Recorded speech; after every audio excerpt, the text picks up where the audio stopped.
সুপ্রিয় দর্শক, আসসালামু আলাইকুম। আমি এই মুহূর্তে যার সাথে কথা বলছি এবং যিনি আপনাদের সাথে কথা বলতে এসেছেন, তার খুবই দুঃখজনক একটি ঘটনা, হৃদয় বিদারক ঘটনা, যেটা বলতে গেলে তার একটি বিবরণ আমি বলছি।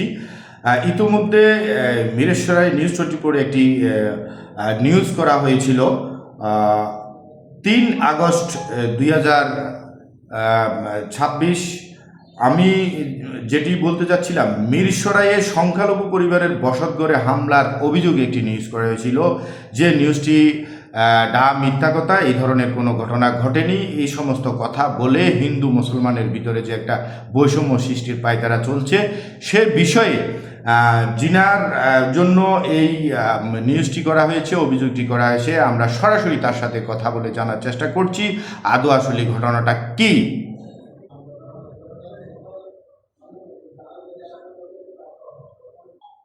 জি, ধন্যবাদ। আমি রফিকুল ইসলাম সাহেবের কাছ থেকে জানতে চাচ্ছি, মিরেশ্বরার এই সংখ্যালঘু পরিবারের বসত করে হামলার অভিযোগে আপনার জন্য অভিযোগ করা হয়েছেন, এই বিষয়ে আপনার কাছ থেকে আমরা জানতে চাচ্ছি, বিস্তারিত বলুন। আসসালামু আলাইকুম। আমি মোহাম্মদ রফিকুল ইসলাম, পিতা শেখ আহমদ, রামদেবনপুর, নিশ্চয় চট্টগ্রাম। যে পত্রিকার যে হেডিংটা করা হয়েছে, ওরা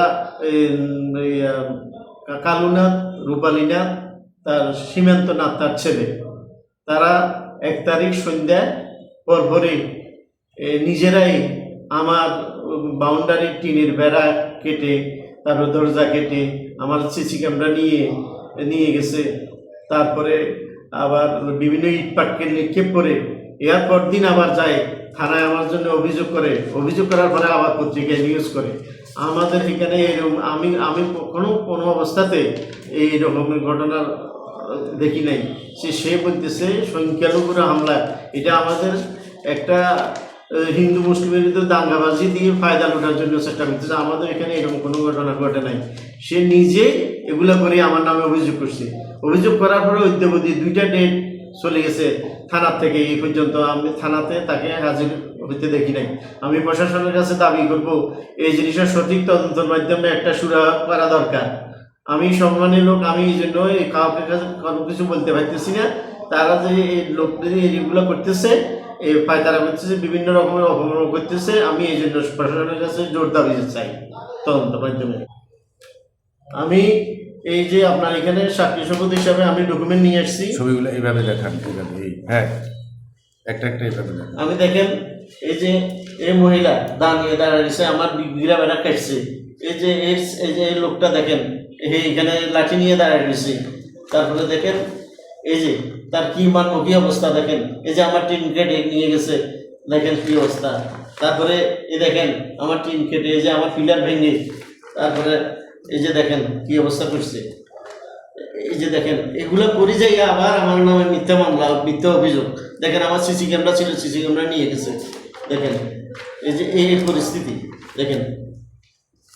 সুপ্রিয় দর্শক, দেখতে পেলেন সামান্যতম 56 পয়েন্ট জায়গাকে ঘিরে কি অমানবিক ঘটনা ঘটে গেল, এবং কি এক ধরনের মিথ্যা প্রচারণার মাধ্যমে শান্তিময় এলাকাকে অশান্ত করার লক্ষ্যে যে একটি ষড়যন্ত্র করছেন, এই ষড়যন্ত্রের সঠিক তদন্তের মাধ্যমে একটি সঠিক বিচার চাচ্ছেন রফিকুল ইসলাম সাহেব।